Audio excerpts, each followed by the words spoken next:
Good morning students. Welcome to my class again. From today onwards we are going to start with our lessons.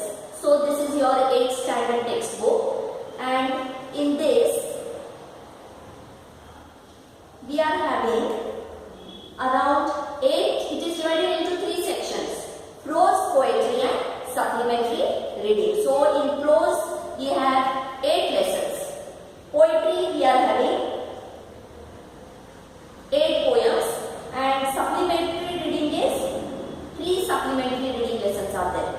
So today we are going to do the first lesson, that is the heavenly parasol. Now you will ask me, what is a parasol?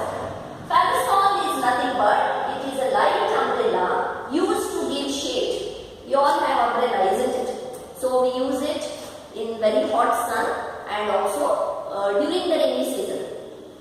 So parasol is nothing but it is a light umbrella which gives us shade, which protects us from sun and rain. So I will read a pre-reading task is there, a small para. I will just read it out to you. Listen carefully.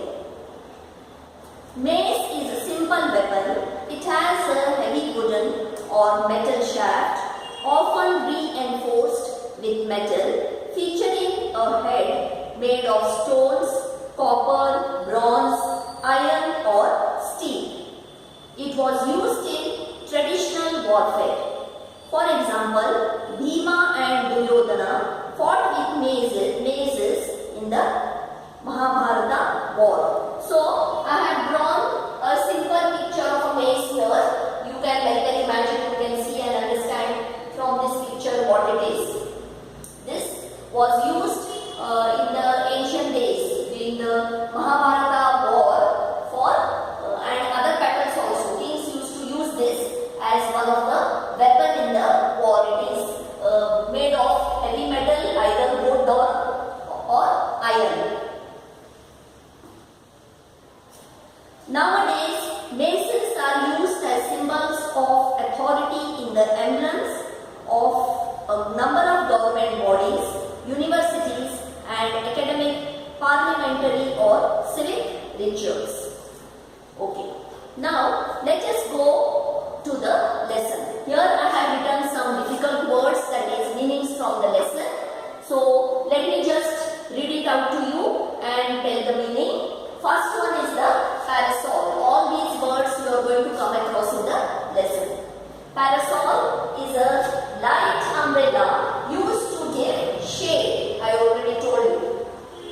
Illustrious, very well known, famous. Lure, attract. Dazzling, extremely bright, which shines very brightly. For example, you can take the example of diamond. Exquisite, very beautiful, extremely beautiful, very beautiful. Cast is spread. Sovereign, a person who holds the highest power. He is called as a sovereign. Dazed, dazed means confused. Portent, portent is nothing but warning of some unpleasant event which is going to take place in the future. Some signs about it, that is called as portent. The 10th one is impose. Impose means trying to make somebody to accept. For example, tax was imposed on the farmers. I can give you a simple example of impose. Impose means try to make somebody to accept. Now let me start with the lesson. Listen carefully. This heavenly parasol, it gives it's a message. It gives us a message. It's a story about the king. The king's name was Vahana. So it gives us a message, that is the compassionate king who was fighting against superstition. Superstition is nothing but the false beliefs. So let us come to the lesson now.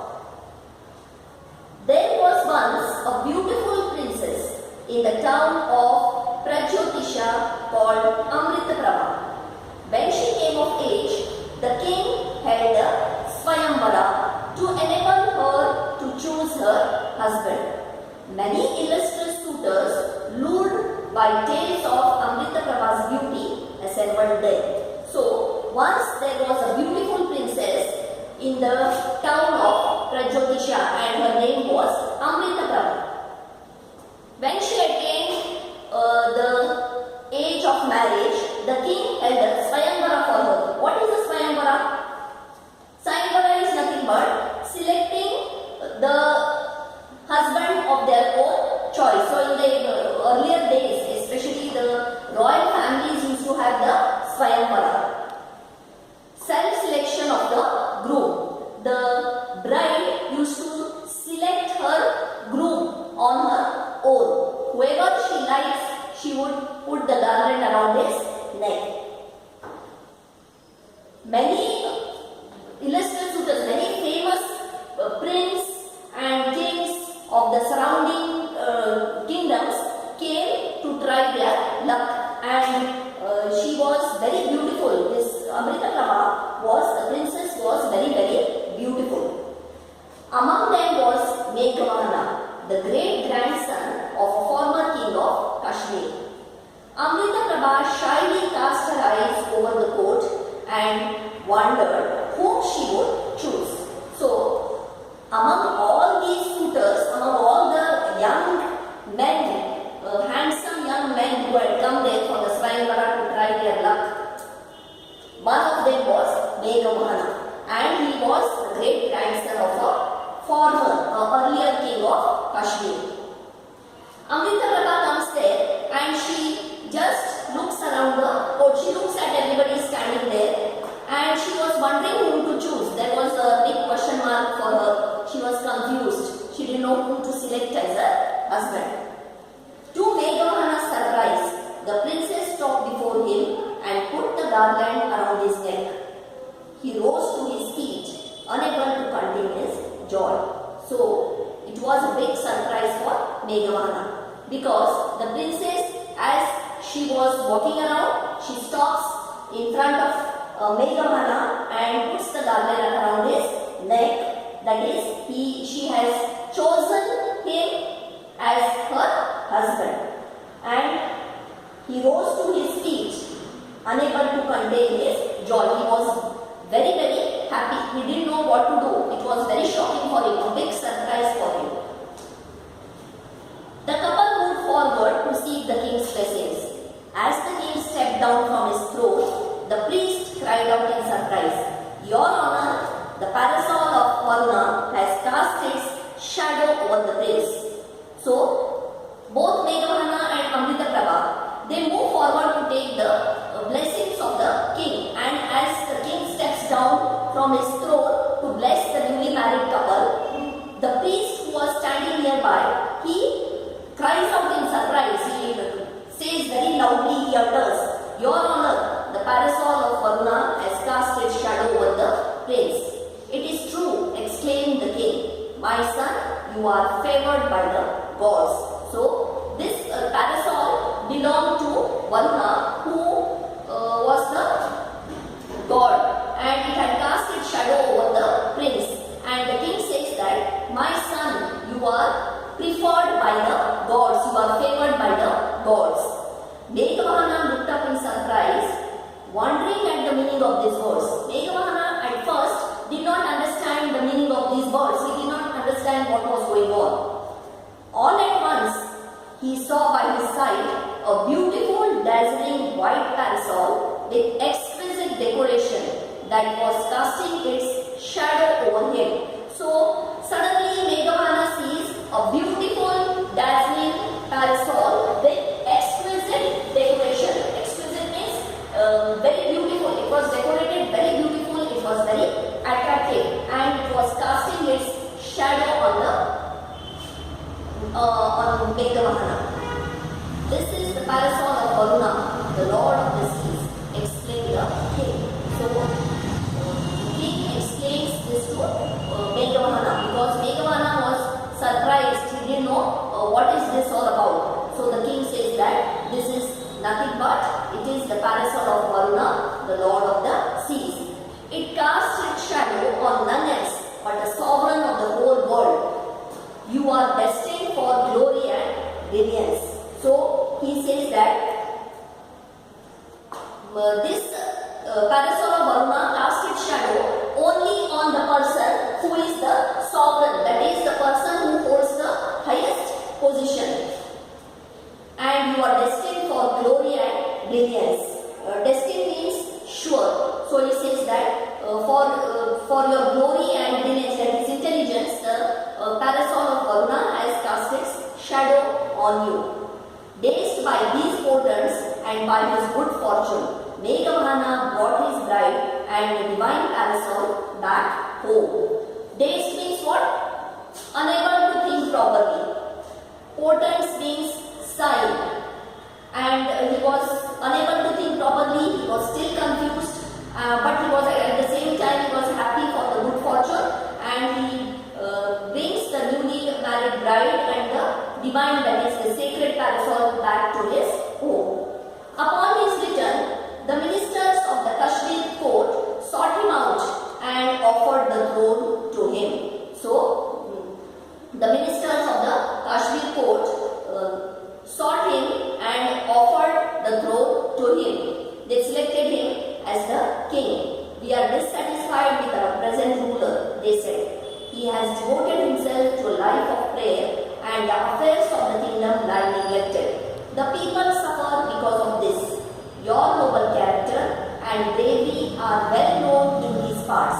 Honor us and the land by accepting our offer. So, Meghavana is being selected as the king now, and he is offered the throne because the present ruler who was there, the people were very much dissatisfied by this ruler because he had devoted himself to a life of prayer and all the affairs of the kingdom was neglected. He was not a very able administrator because all the time he was engaged and busy with his prayers. And because of Meghavana's bravery and because he was well known for his bravery and his good character, they selected him and offered him the throne. Meghavana became the king of Kashmir. Soon he proclaimed the law against killing of living beings. It became his ambition to conquer other kingdoms to impose this law on them as well. So, what did Meghavana do after taking the throne, after becoming the king of Kashmir? What did he do?